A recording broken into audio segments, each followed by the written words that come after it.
Pedangdut Koni Nurlita mengembuskan nafas terakhirnya pada pukul 9.00 waktu Indonesia Barat, Selasa 30 Mei lalu. Adapun Koni meninggal dunia karena serangan jantung. Sang kakak, Ivan Rinaldi, menjelaskan bahwa adiknya semasa hidup sangat rajin olahraga.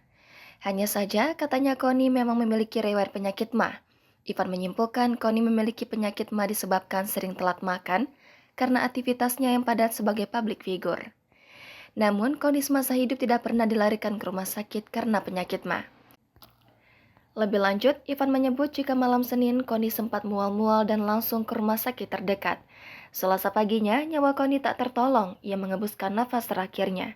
Saat ini jenazah Koni Nurlita disemayamkan di rumah duka Grand Heaven Pluit, Jakarta Utara. Rencananya, pemakaman akan dilangsungkan pada Kamis 1 Juni siang di San Diego Hills, Karawang, Jawa Barat. Sebelum itu, keluarga akan melakukan ibadah tutup peti